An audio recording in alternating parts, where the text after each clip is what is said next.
Good afternoon, everybody, and welcome to this sunny afternoon at the Charleston Festival. And I'm delighted to be able to welcome and introduce to you Helen Garner, Michael Cunningham, and Susie Nicklin, who's the chair for this event. Michael Cunningham has just flown in from New York last night. He's the author of 6 novels, including The Hours, which won the Pulitzer Prize and the Penn Faulkner Award and was made into a successful film starring Nicole Kidman. The Hours was inspired by Virginia Woolf, whose life and work it was loosely based on. The film script was written by David Hare, who was here with us last week, Michael, and he commended your understanding of the need to adapt and change the novel for a different media. He said you're an absolutely ideal writer to work with. So that was an accolade from David Hare, which he asked me to pass on. Michael's here today, though, to talk about his new novel, The Snow Queen, which The Observer last week described as a brief but profound poetic meditation on love, death, and compassion from a master craftsman of language. Helen Garner has just arrived from Australia. She's written both fiction, non-fiction, and also journalism, and her writing has been nominated for and won very many awards. This afternoon, she'll be talking about her novel, The Spare Room, first published a few years ago. The great Australian author, Peter Carey, said of it, "The Spare Room is a perfect novel, imbued with Helen Garner's usual clear-eyed grace, but with some other magnificent dimension that hides between the lines of her simple conversational voice. How is it that she can enter this heartbreaking territory?" There is no, which I was about to tell you what the territory includes, but actually that would be a spoiler, so we'll wait for the event. But he concludes, there's no answer except Helen Garner is a great writer. Susie Nicklin, who will chair this session, is the former Director of Literature at the British Council. She was also previously a Director of Penn. So I'm delighted to welcome all our speakers again and to hand you over to Susie Nicklin.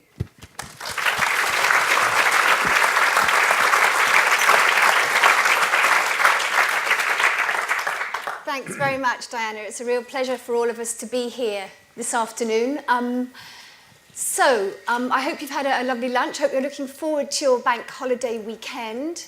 And I hope that you're prepared for what we're going to be doing now, which is taking you into a very dark place. I think this is a place where I would ask you to forget completely Susan Sontag's title, Illness as Metaphor. We're going here into illness as illness. So, Pace faculty in the States at the moment, this is your trigger warning.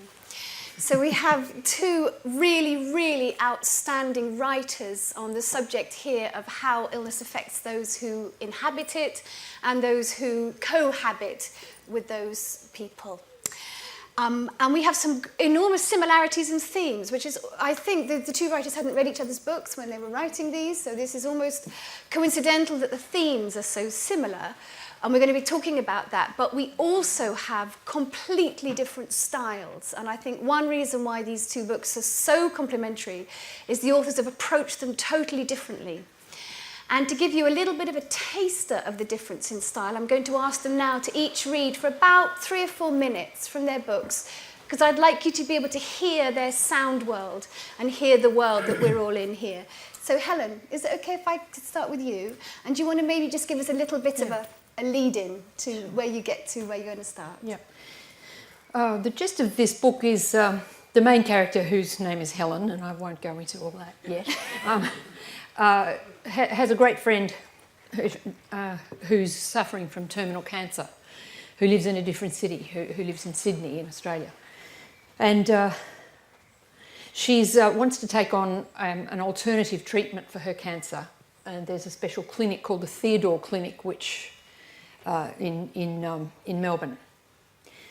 And she asks Helen, the sick woman's name is Nicola, and she asks her friend Helen if she can come and stay with her at her house for 3 weeks while she undergoes this treatment. And the story of the book really is that Helen realises almost immediately that the treatment is completely bogus, and that her friend Nicola is being magisterially ripped off by a quack. But Nicola is in the grip of she's terrified of death, and she's in a state of mega denial, which is causes a great deal of trouble between the two friends. I think that's probably all you need to know to get what I'm going to read now. The name of the clinic is the Theodore Institute, and this is about the first day they go together. Helen takes Nicola to the institute. We found the Theodore Institute at the very end of the hall. An empty wheelchair blocked the entry. The door was locked. We pressed the bell. No answer, though I sensed a vague commotion. I put my eye to the brass letter slot. Then a buzzer sounded behind us and the door swung open. I stood back and Nicola led me in. The room within was painted a strange yellow, the colour of controlled panic. Jonquils had dried in a vase on the reception counter, behind which a female attendant flustered at a computer. Several people sat on a row of folding chairs with their backs to a blank wall. One haggard woman, who had lost a leg, sat in silence with her hands clasped and her eyes down. Another was busy trying to thread a bright metallic scarf through the loops of a little black toque she wore on her bald head. I sat down while Nicola presented herself at the counter. The toque woman caught my eye and smiled. "I'm Marge. This is my husband, Vin. We've come all the way from Broken Hill." They both shook hands with me. Vin was a big, slow-moving bloke in shorts and tightly pulled-up white socks. Marge went on tugging and pushing at the scarf. "I like your hat," I said. "It's elegant." "Well," she said with reckless gaiety, "if you've got to go, you might as well go out sparkling." We all laughed, except the one-legged woman, who had not raised her eyes from the remainder of her lap. Meanwhile, I could hear the attendant, a plain, brown-haired girl with a high ponytail who had introduced herself as Colette, chattering away to Nicola at the counter. "I know it's a disappointment for you, but Professor Theodore suddenly had to go to China, and he won't be back till next week. Don't you worry, though, because we've got another doctor. He usually only comes in on Fridays to make a presentation, but this week he'll be here on a Monday and he'll see you." I could see Nicola nodding and nodding, propping herself on the counter with trembling forearms. "What's Professor Theodore actually doing in China?" I called out from my metal chair, because he did make a special point of wanting to examine Nicola before she started the program. Couldn't he have let her know his plans had changed? I was trying to sound courteous and firm, but the vibe in the room stiffened and an uncomfortable silence fell. Thanks. So you can get the feel of the Theodore Institute. I haven't even talked about the decor.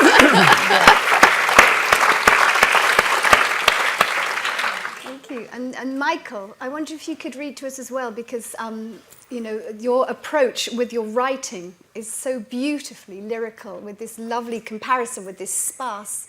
I'm trying not to use the word clinical, but I probably will. Prose that Helen is using. So I think we'd love to have the. Of course. This passage involves a character named Tyler, a man in his early 40s whose lover, Beth, in her mid-30s, has stage 4 cancer. And Tyler is determined that they get married while she is still present. And there is some debate in his own mind about whether this is a profound act of love or some sort of grotesque act of sentimentality, like taking a child to Disneyland, you know, which has sort of helped him return to one of his old favorites, cocaine. I have a feeling from looking at you that many of you are struggling with substance abuse. So I'm sure this will speak quite directly to some of you. It's early in the morning. Beth is still asleep in bed.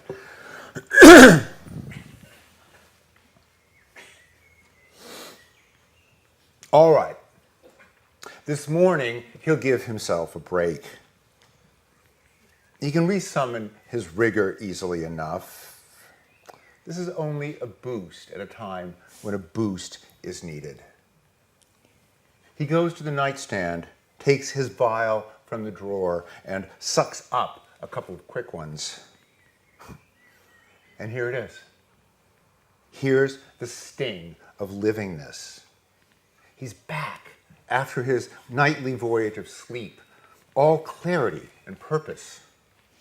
He's renewed his citizenship in the world of people who strive and connect, people who mean business, people who burn and want, who remember everything, who walk lucid and unafraid. He returns to the bedroom window. If that windblown ice crystal meant to weld itself to his eye, the transformation is already complete. He can see more clearly now with the aid of this minuscule magnifying mirror. Here's Knickerbocker Avenue again, and yes, it will soon return to its ongoing condition of anywhereness. It's not as if Tyler has forgotten that there's a snowstorm going on, but the grimy, impending future doesn't matter. In very much the way Beth says that morphine doesn't eradicate the pain, but puts it aside, renders it unimportant. A sideshow curiosity, mortifying. See the snake boy, see the bearded lady, but remote. And of course a hoax, just spirit gum and latex. Tyler's own lesser pain, the dampness of his inner workings, all those wires that hiss and spark in his brain, has been snapped dry by the coke. A moment ago, he was fuzzed out and mordant, and now, quick suck of harsh magic. He's all acuity and verve. He's shed his own costume, and the true suit of himself fits him perfectly. Tyler is a one-man audience standing naked at a window at the start of the 21st century with hope clattering in his rib cage. It seems possible that all the surprises have been part of an inscrutable effort, too immense to see, some accumulation of lost chances and canceled plans and girls who were almost but not quite, all of which seemed random at the time but have brought him here, to this window, to this difficult but interesting life. His bulldogish loves, his still taut belly, the drugs do help, as the Republicans are about to go down and a new world, cold and clean, is set to begin. Tyler will get a rag and wipe the melted snow off the floorboards. He will take care of it. He will adore Beth with more purity. Gather and procure, take on an extra shift at the bar, praise the snow and all it touches. He will get them out of this grim apartment, sing ferociously into the heart of the world. Find an agent, stitch it all together. Remember to soak the beans for a cassoulet. Get Beth to chemo on time. Do less coke and cut out Dilaudid entirely. Finally finish reading The Scarlet and the Black. You'll hold Beth, console her, remind her of how little there is to worry about. Feed her, tell her the story that renders her that much more visible to herself. Outside, the snow shifts with a shift in the wind, and it seems as if some benign force, some vast, invisible watcher, has known what Tyler wanted, the moment before he knew it himself. A sudden animation, a change, the gentle, steady snowfall taken up and turned into fluttering sheets, an airy map of the wind currents, and yes. Are you ready, Tyler? It's time to release the pigeons. 5 of them from the liquor store roof. Time to set them aflight, and then are you watching? Turn them, silvered by early light, counter to the wind-blown flakes, sail them effortlessly west into the agitated air that's blowing the snow toward the East River, where barges will be plowing, whitened like ships of ice. And yes, right, a moment later, it's time to turn the streetlights off. and simultaneously bring a truck around the corner of Rock Street, its headlights still on, and its flat silver top blinking little warning lights. Garnet and ruby, that's perfect. That's amazing. Thank you.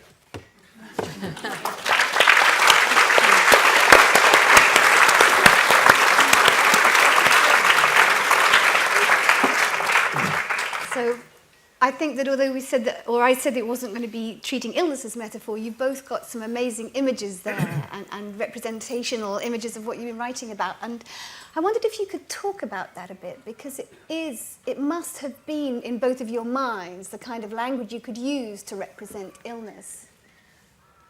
What do you think, Helen? You're the guy with the Oh, language. you go. I stripped all mine off. There's nothing left. I could say this. I was leery about writing about a young woman with terminal cancer.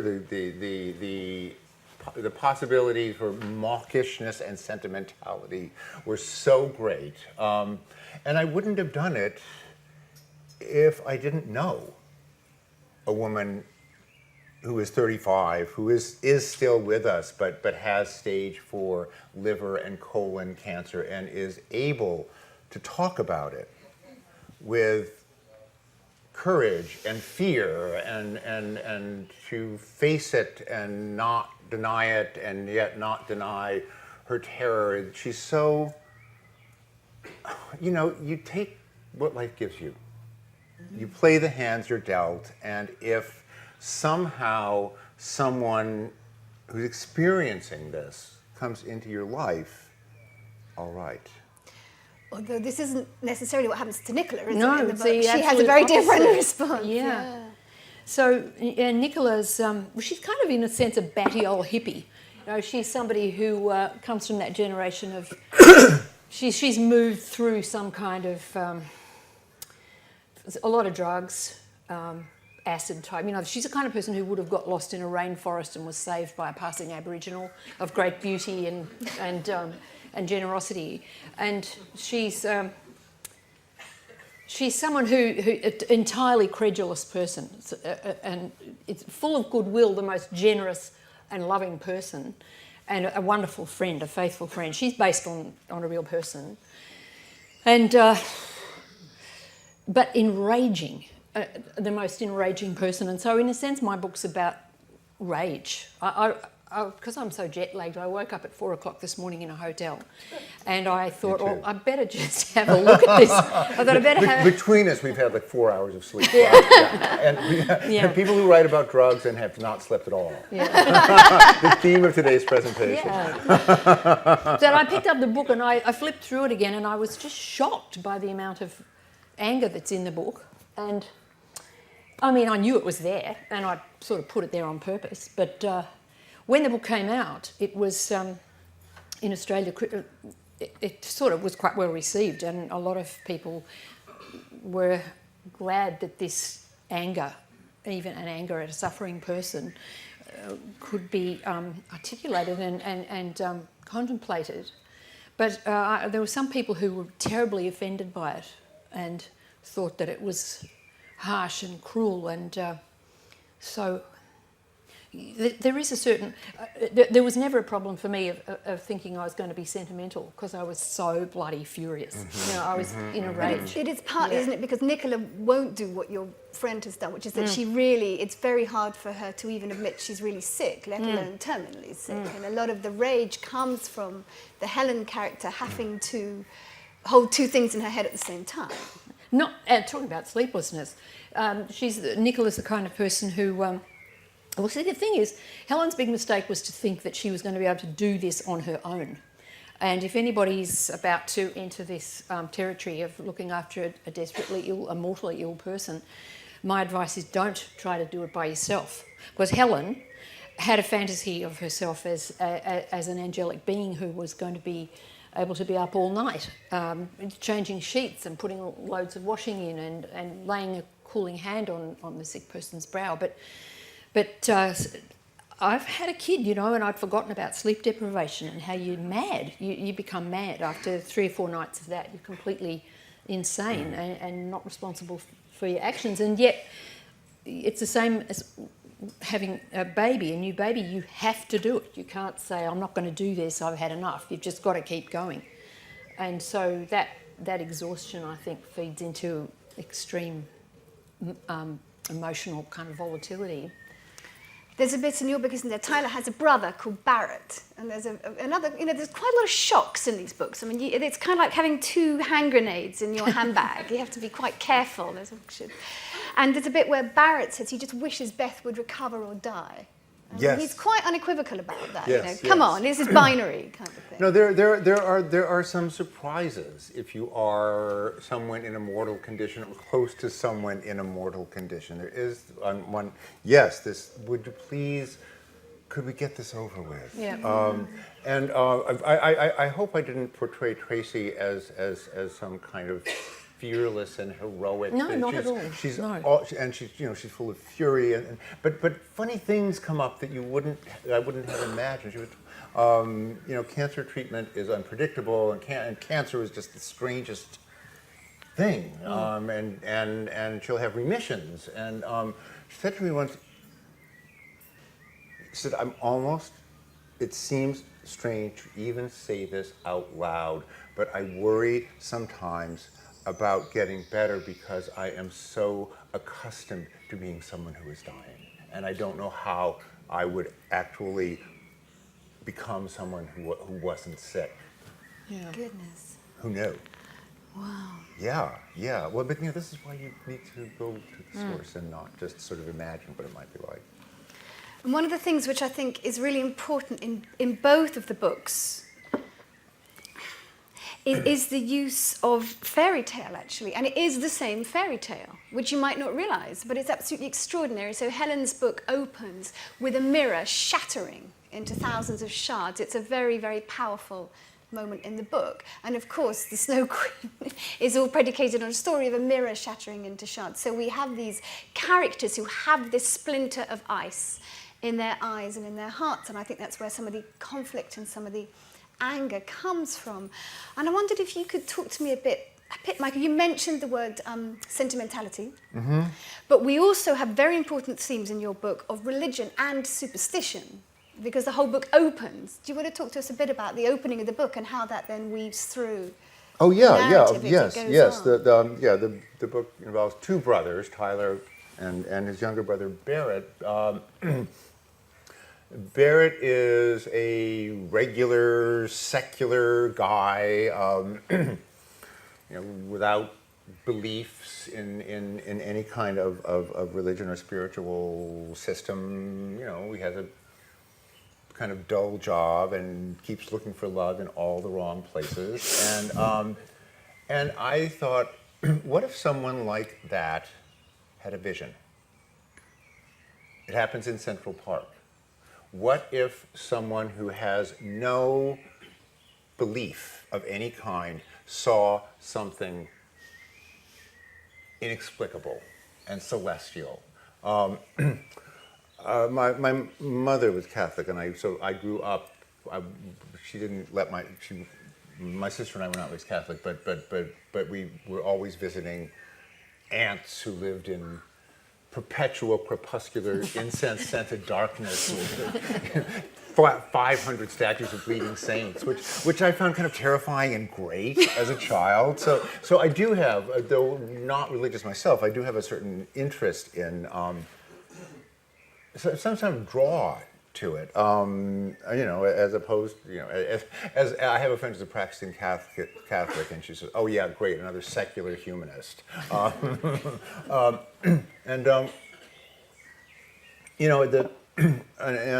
Catholic Annunciation usually involves a sort of giant Christmas ornament appearing in your living room and telling you what to do. And I thought, all right, what if this guy, Barrett, sees something that cannot possibly be explained, yeah. and yet it imparts no information at all. It simply makes itself apparent and then disappears. There are no instructions. what do you do then? And so But there can't be a vision that imparts no information, can there? I Well, mean, it imparts the information of its own existence, Yeah. but it doesn't say, I'm now appearing to you for this reason. I'm now appearing to you so that you will go forth and help and give blankets to the poor. It just says, well, guess what, little citizen? There's something here. What are you going to do about that? although he does then end up, doesn't he, trying religion on He the does. side. He does. And I wondered if, I mean, starting with you, Helen, if you could talk a bit about the importance, therefore, of belief, self-belief, but also I think we've got a lot of self-deception going on. And I think part of what the rage and the anger behind your book is trying to sort of bust out of an atmosphere of self-deception. Because as you said, Nicola also would be susceptible, or has been in her life, susceptible to signs and portents. Hey, and I'm pretty susceptible to signs and portents. I'm very interested in signs and portents, but there aren't many in this book, I must admit, except the smashed mirror. A mirror falls off a wall, and it wouldn't have occurred to me that that was a sign or portent, but one of my sisters, actually, I might as well come out with it. This book is only called a novel because I thought the Theodore Institute would sue me. It's very, very close to actual experience, and I got into more trouble about calling it a novel than about anything it contained, but that's too boring to go into. But when my friend was coming to stay with me, my sick friend, I put a mirror on the wall, and I just, you can buy cheap mirrors at the Vietnamese shop which have got chunks of like blue tack or something on the back, and you push them against the wall. So I thought, cool, she'll love this mirror. So I put it against the wall, walked out of the room. No, I went and had a nap.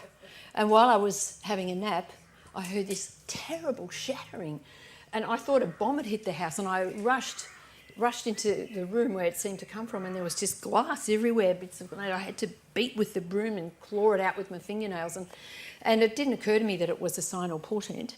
But my sister rang up and said, "How's things?" And I said, "Oh, this mirror just fell off the wall in my friend's, my guest's room." And she said, "In her room? It fell off the wall?" I thought, oh.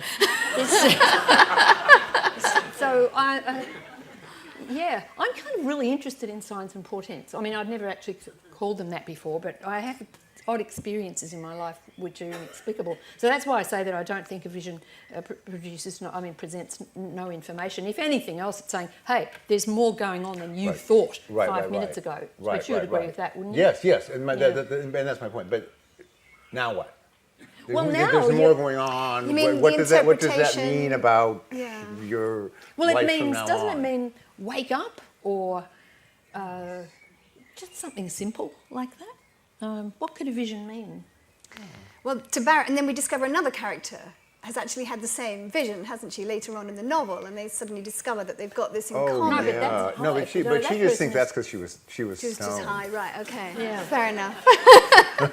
But this issue of magic, I think, matters. There's a most amazing scene towards the end of the book, which is the best written description of a magician that I think I've ever read. I mean, Helen kind of literally conjures it for you in front of your very, very eyes. Yeah, I forgot that magic. Yeah, that's magic. Yeah. And it's an incredible juxtaposition of this magician who is paid to be a trickster, if you like, to deceive you and everything, compared with the Theodore Institute, which is theoretically, ostensibly there to cure you, but of course, seems pretty obviously is existing to trick you out of your money. And so these themes are really, really woven beautifully throughout them, but all the way through, Helen just gets angrier and angrier and angrier.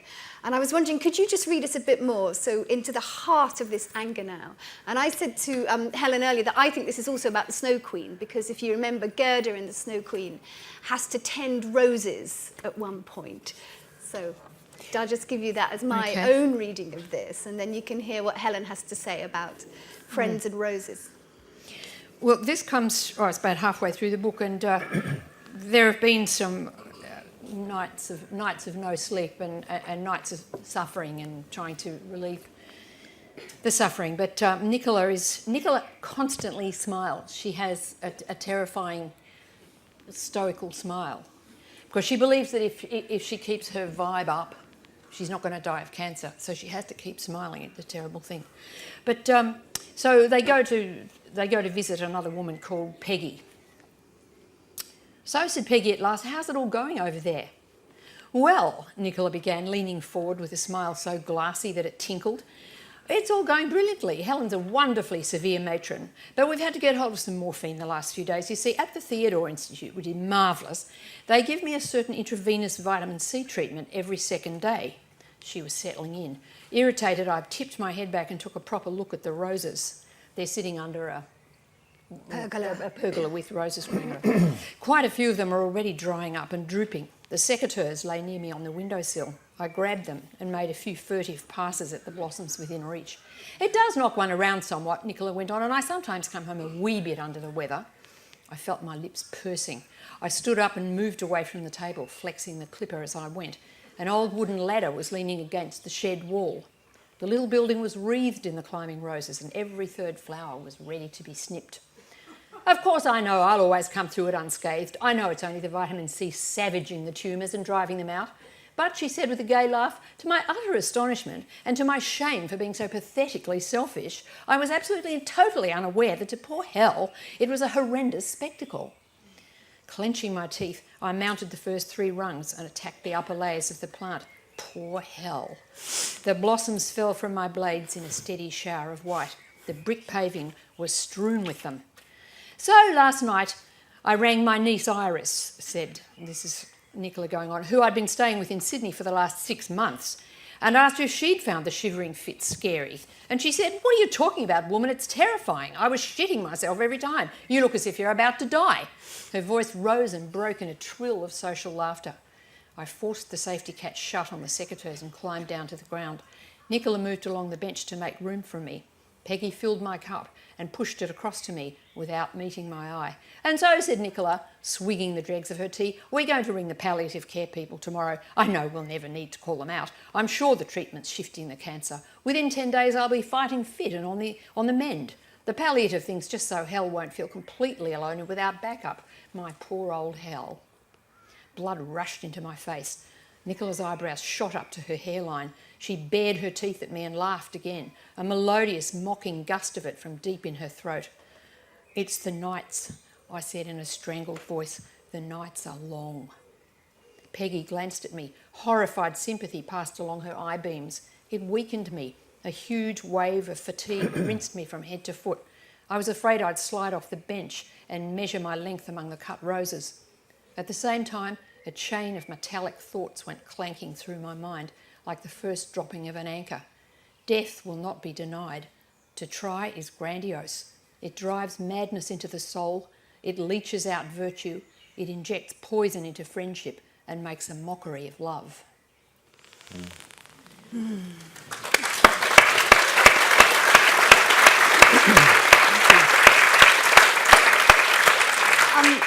I was thinking about slipping the safety catch off the secateurs, and you've kind of slipped the safety catch off your rage. Was it cathartic? Did you feel better once you... To write the book? Yeah? Oh, yeah, well, oddly I found it, well, not easy to write, but I wrote it quite quickly, and I felt that I was sort of surging along in a wave of something, because at the end of the book I had to make her die.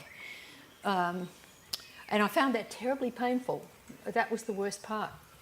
Well, I think the rage in the book is, for a lot of it, is just a form of terror of death, my terror of death. It wasn't just that I was furious with him for waking me up all the time. There was something much blacker and worse going on. But there's a phrase in your book that I was very struck by. You said, the tyranny of the mortally ill. And I think that's one of the things that was happening in the situation that this is based on. Yeah. And then you've got... I don't know how many people have read this book, so I don't want to give too much away, but there's a very, very important part of Michael's book where somebody who should be responding well to this dying person, actually, we discovered towards the end, has been behaving badly for a long time.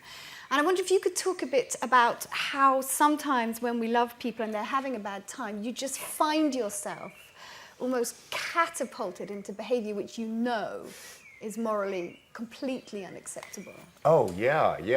It's been my experience that we we may behave heroically in the face of mortality, but we often find ourselves behaving shockingly badly. That was certainly been my experience. Yeah. I tell just quickly. I feel like you could probably argue that without some belief in portents and signs and inscrutable patterns, without some belief that there's more going on than errands and naps, you wouldn't write novels. No, Right? that's true. Yeah, I mean, these beliefs take different forms, but yeah, we all. I think I don't know a writer who doesn't believe in magic, or else you would find another line of work. Yeah. Or else there'd be no poetry. No poetry at all. Let's go there. But yeah. I mean, I think we talked about it would be sort of funny to read that out of context. But yes. But I was just thinking it turns about out this. that Tyler has been up to things while he's been attending to Beth that are human. Yeah.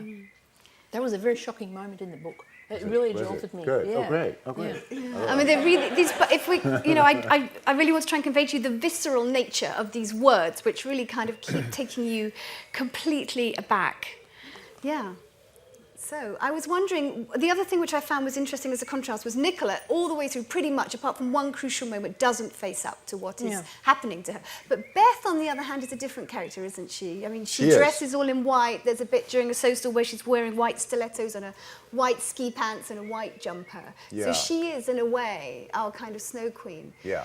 And so you do take us into Beth's mind, don't Yes. you? And was that important to you? Did that really matter to get inside her head as well as those of the people around her? Oh, absolutely.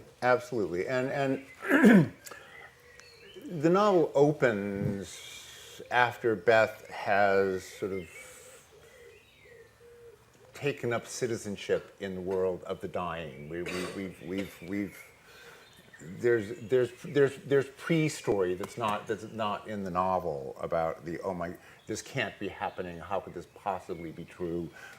That's already happened, and she has begun to live as someone who is dying. Mm. Well, Nicola in my book just flatly refuses to do that. Yeah. I am not dying.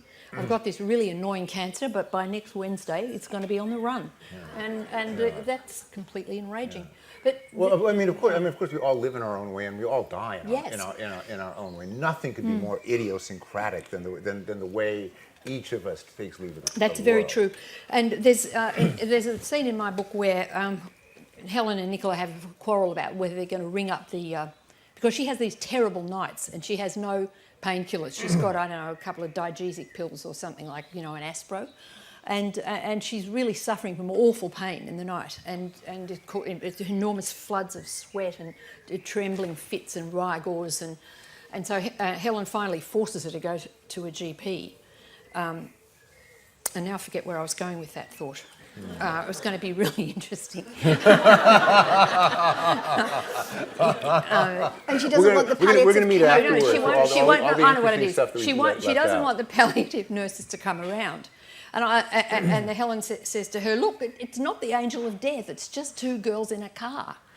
But she said, "I won't have anything to do with palliative because it's the last stage before death." And she just simply will not accept it.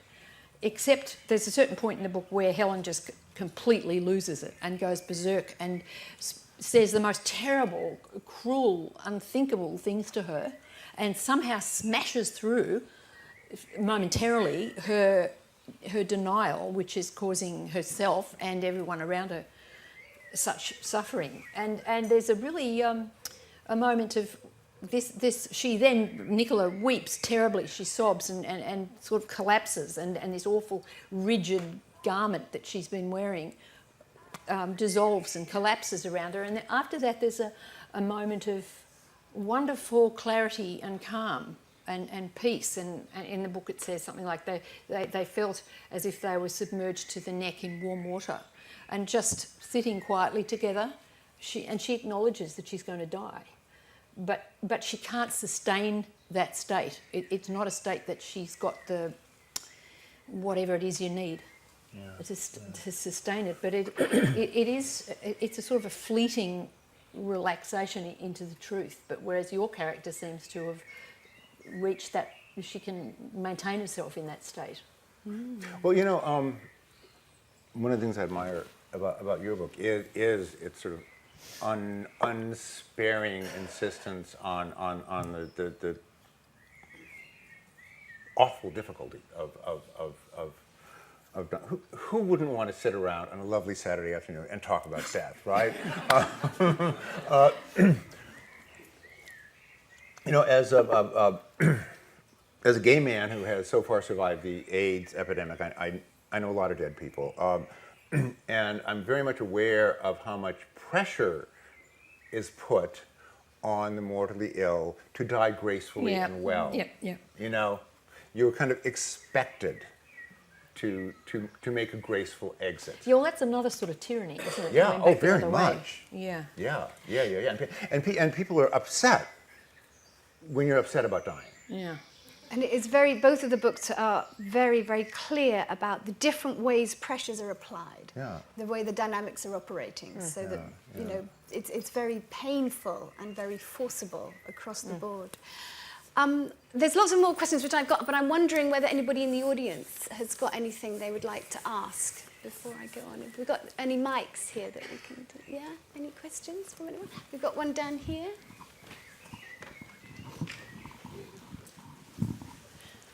Thank you. I'm thinking about other ways that you've approached death in other books you've written, perhaps, and what was new about this approach and perspective, and what other ways of looking at death might still remain that would interest you. Well, you know, there are so many ways of looking at death and life. One also writes about living people sometimes. I suppose what's different about this book is, again, but having survived the AIDS epidemic, many of my novels have involved people who are not only mortally ill, but are mortally ill under two successive presidents who refused to acknowledge the existence of an epidemic at all. So death and politics were inevitably sort of intertwined. I believe Beth Baby, my first dying character, who is dying simply because she got sick and not because pharmaceutical companies are delaying a search for a cure, and you know, this is simply mortality at work outside of a larger context of you know, being a member of a disposable population. Some of us were quite surprised to find that we were members of a disposable population when the epidemic first announced itself. We thought being like, you know, like white Americans with jobs was going to make a difference. We were surprised that it didn't. It's very haunting towards the end of The Snow Queen, where you have Tyler sitting on that windowsill, which took me right back to the hours, you know. I was kind of straight back into that. Oh, I know. I like putting guys on windowsills, Yeah. don't I? I do. No, but I thought that was a very good question, actually, because it does point up the contrast between these two kinds of sickness that we're dealing with here, and it sort of takes you back into that. So thank you. Did anybody else have anything that they wanted to ask? There's a question at the back here. Oh, you can. I think, let's wait for the microphone if you don't mind. Projecting the microphone. We're here with a group of American students from Rutgers University who are here for a creative writing experience for 2 weeks. And I wondered if, to shift the question, if you could both address your process of writing, what you go through, how you conceive of an idea, what you do, because they're right at the beginning of a career. So anyway, that was my question. Generally, process, less product. Helen? Well, I keep a notebook all the time. I never go anywhere without one, and I write lots of things down in it. I overheard conversations, and it's kind of listening practice. I do a lot of that. I mean, I don't let things go past the way people talk. If I overhear things, I jot them down completely out of context. And that's a really good habit to get into, because it means that you can write dialogue. If you spend a lot of time listening to people talking, not the content so much, but just the way they put their sentences together when they speak, that's a useful practice. I've done a lot of journalism, freelance journalism in my life too, between books, to make a living. So I tend to, if something sort of rears up in front of me that feels interesting, I just follow it. I spend a lot of time in law courts. That's another thing I've discovered, another place I've discovered where wonderful stories reside. I can never understand why all writers aren't down at the courts, just sort of feasting on it, because yeah, it's a wonderful thing. Yeah, Michael, do you want yeah. You know, the only thing I really know to tell newer writers is don't panic. I went to school with a little cohort of fellow aspiring writers, and I wasn't like the star. I wasn't the one who was obviously gifted and the others were less. But over time, it became apparent that I was the one who would sit in the chair and sit in the chair and sit in the chair and write the goddamn sentence 50 times until it finally started to seem less inert and a little more alive. Marilyn Monroe once said, "I wasn't the prettiest, I wasn't the most talented, I just wanted it more than anybody else." You know, Marilyn, was she never wrong? Thank you. Have we got any other questions? There's a question down here, please. Yeah, one of the perspectives was found really kind of interesting you touched on, I'd love to know more about, is the perspective of the person who's waiting for the other person to die, and how you feel about that, and that kind of emotion of almost just get it over with, get it done, you know, and a kind of anger that they're not sort of dead yet in a way. I know it sounds awful, but knowing somebody who took a long time to die, the agony that their family went through, and in particular their children went through in the whole process of waiting for the death that is going to happen. I wonder what, you know, exploring that perspective seems to me to be a really kind of interesting kind of area of being truthful about people's emotions in that experience. I spent a lot of time feeling very guilty about the things that I wrote in this book. I mean, the angry things and things that might have seemed disloyal to a friendship. And then there were certain critics who didn't like the fact that there was anger in the book. And not long after the book came out, I was invited to speak to an organisation called Carers Australia. It was their annual conference. And some of the organisers knew that I'd written this book and asked me if I'd come and talk. Well, so I rock up, and I was facing, you know, a crowd this size, and they were all people who had really knew about what it was to care for somebody. These were people who had children who had cerebral palsy, or there were people there whose children had been in their care all their lives and were now adults.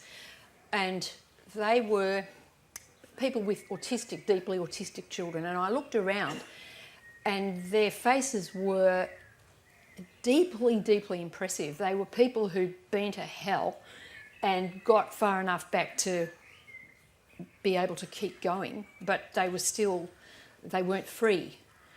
And they were the most impressive looking people I'd ever seen in my life. And so I thought, well, in front of these people I can confess my ugly feelings and see what they say. So I said how distressing this whole experience had been, and how harshly I felt that I dealt with my friend when she was dying, and how angry I'd been. And I looked around the room, and people were just going, yep. So, you know, as if they were just calmly looking at me instead of having outraged expressions as I'd expected. And at the end, a woman came up to me and said, Helen, don't ever feel guilty about the anger. She said, we all feel it. You've got to find a way to deal with it, but we all feel it. And it's not something you need to be guilty about.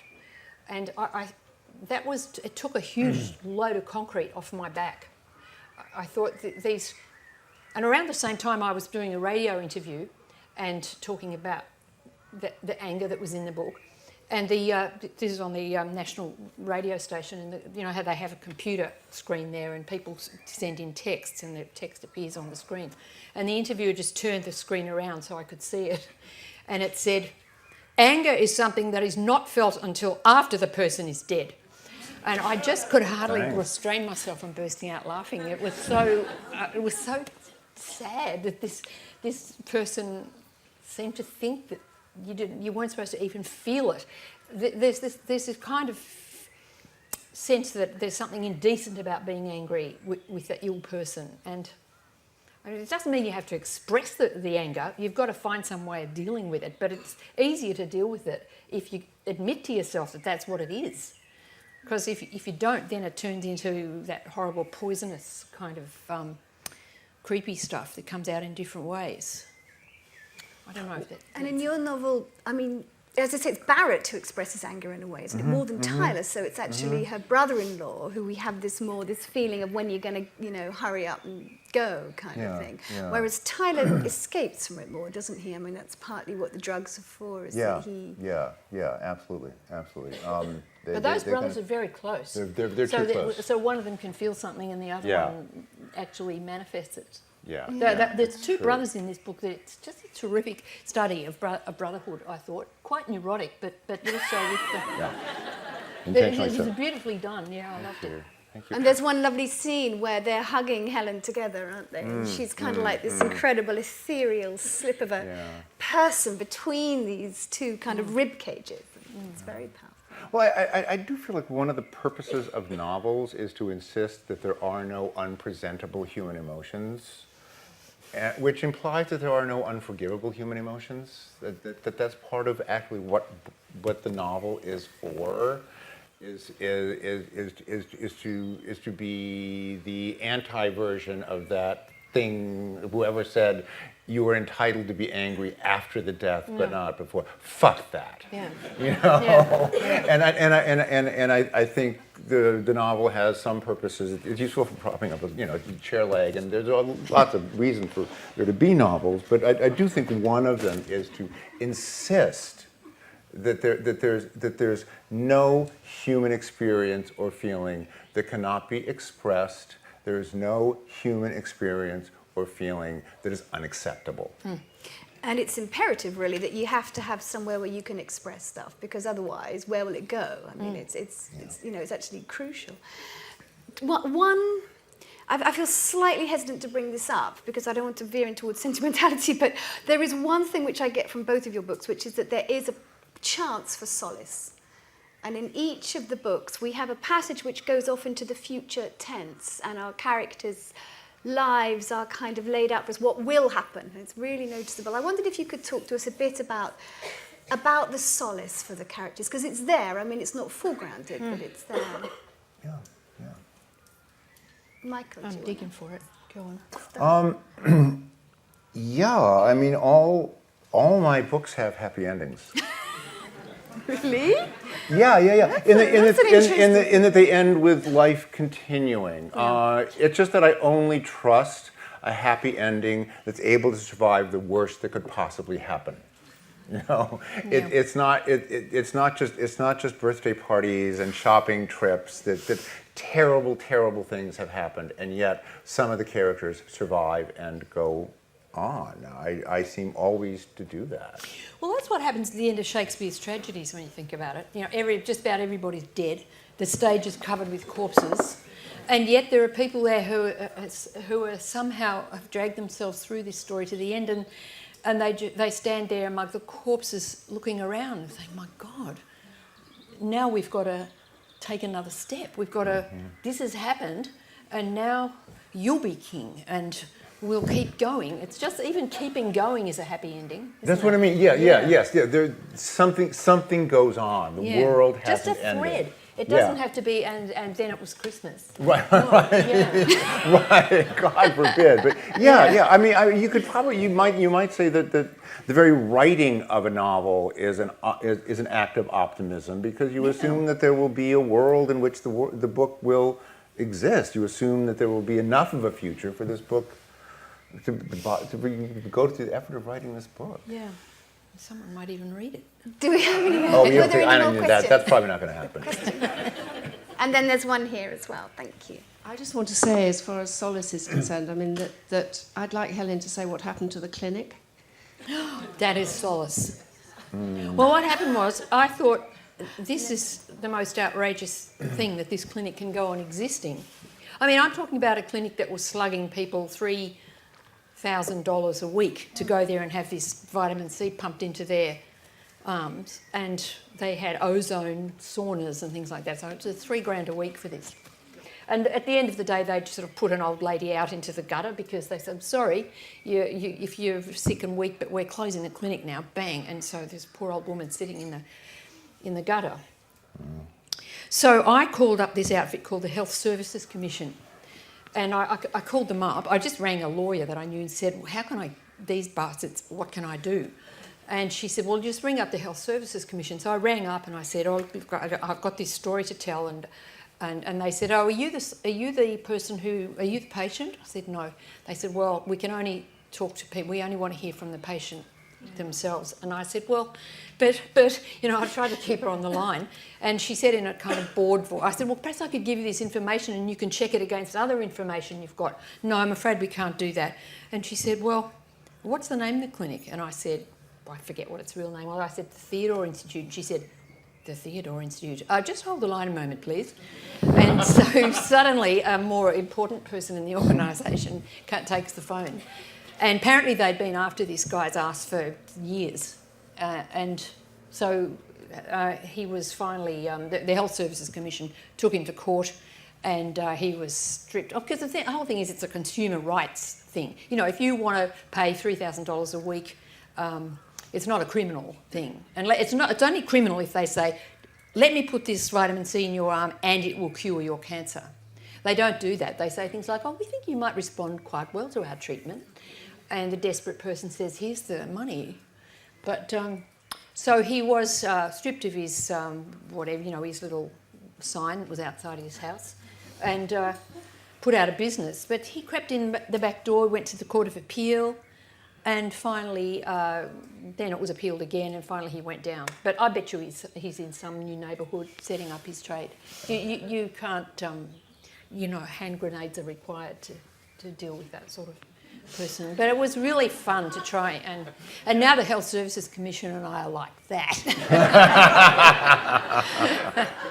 I think there was a question here with the lady. Thank you. I haven't read either of your books, but I'm really looking forward to it, and the discussion has brought up a lot of feelings for me, both, and a lot of truth about the emotionality of what you're describing, both someone who's had cancer and also someone who's looked after my own dying family, and also in my previous work as a nurse. And it's making me think about the wider implications of the situations you both describe in your books, because so often it's not the partner or the lover or the family who are there towards the end of someone's life. It's actually outsourced to professionals, or we hope it's professionals.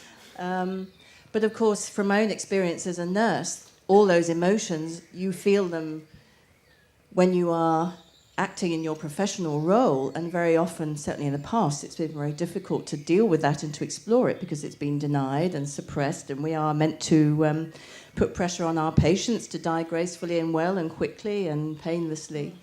And I think it's just things have got a lot better with hospices and so on, and much greater knowledge, but it's a bit wider than what you described, but it's very much what's come up for me, and I wondered if you had any thoughts about that. Well, Helen actually has a character in the book who exactly, it was a very interesting question, because there's a very clear scene in your book where the sister, Helen's sister, who has been a nurse, talks specifically about I'm sorry, and just the other thing with Helen, you use in your you mentioned both the word angel and the word matron, which of course are very common stereotypes of nurses too. So Yes. No, I've got actually a huge amount to say about this, and I'm aware that we're nearly finished. I think hospices are, in my experience, wonderful places, because by the time people get to a hospice, it's pretty hard to. I think people hold out against going there. One of my sisters died of cancer, and we kept her at home right to the end, and she was more Beth-like. She knew she was going to die, and she was in fact a nurse, and she just sort of bore it with an extraordinary grace, which was interesting because she was a real pain in the arse as a person. But towards the end of her life, something sweetened in her, and she let us look after her, and it was one of the most wonderful things to be able to and I'd fought with her, but we ended up, she'd just be lying on a bed and I'd be doing her knitting for her, and we just sat for hours just being in the room together, and that was wonderful, and I felt so grateful for it. But there seems to be my sister who, Helen's sister, or my sister, who worked as a grief counsellor or a bereavement counsellor or whatever they're called.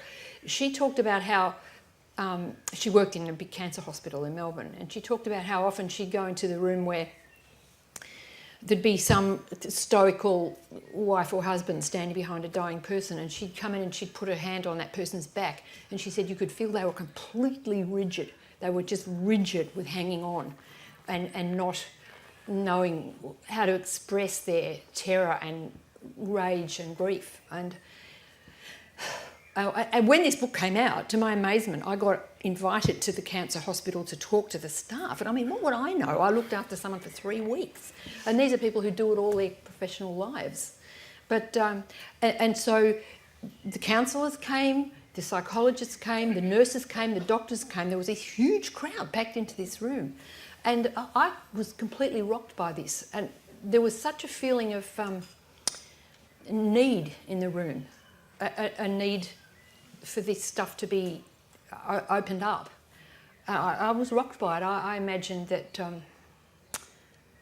I don't know why I was, but I was kind of moved by it. And people in the room were really very emotional when they spoke about what it did to them to care for dying people and how hard it was. I'm just looking at Diane, because have we got time for one more question? Does Michael want And then we'll get Michael to... Yeah, exactly. So if you can... one more question? Okay. I'm going to ask a hand over now then to Michael to answer. My mother died about 10 years ago, and our experience with doctors was not very good. I'm not just saying this. Our experience with nurses was much better. It usually is. Right? It usually is. Yeah. The nurses tended to be connected, and the doctors were often otherwise. Yeah. Oh God, I don't know whether to tell this story or not. We live in such dread of sentimentality. Maybe we carry it too far. Yet. Well, all right, then get ready. Here it comes.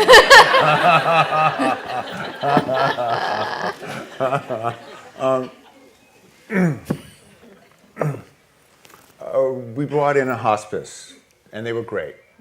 And by then, Mom was at home. At home was Los Angeles, by the way, where I grew up. And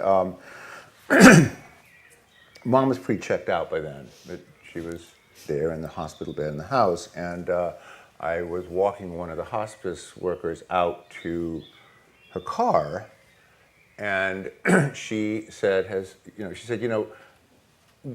we can't, there's no way of knowing for sure, but it seems there's an idea that hearing is the last sense to go, that people can still hear after all the other senses have shut down. And she asked me, has anyone told your mother that it would be all right to go?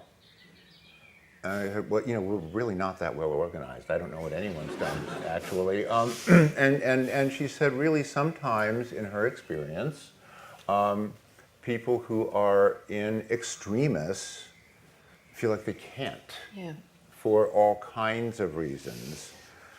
And I said, so I'm supposed to do this? okay. And I went in the house, and I sat with her, and she's out. And I held her hand, and I said, Mom, I just talked to the hospice woman, and she told me this thing about hearing. So I don't know if you can hear me, but let's just say you can. I have been doing everything I can to keep you away from any asshole who wants you to walk into the light.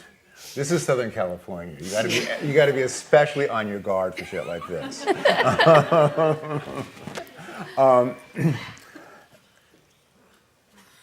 But what she said made sense. And listen,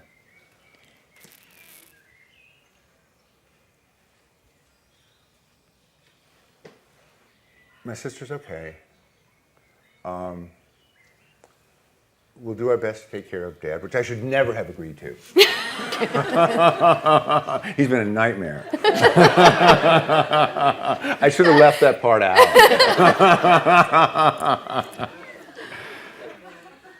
And I said, really? Is you hanging on because you think you need to? I'm going to take a flyer and say, I think you may not need to.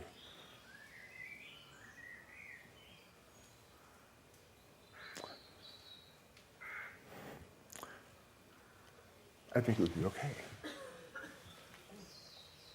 And she died a few hours later. So I killed my mother, right?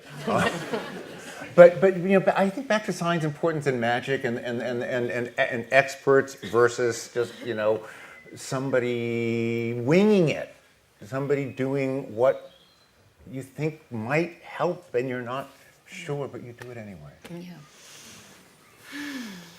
Well, thank you both so much. I mean, this has been such an intense and personal event, and thank you for everything that you've said. And I think there's been so much love around, and all these counterparts to it as well. And so I hope the audience have appreciated that and appreciated just how much these two incredible writers have given of themselves this afternoon. They will be signing in the bookshop afterwards. I can't over-recommend these books. They are extraordinary read. And I'd like to say a really huge thank you to Helen and to Michael for everything they've spoken to us about.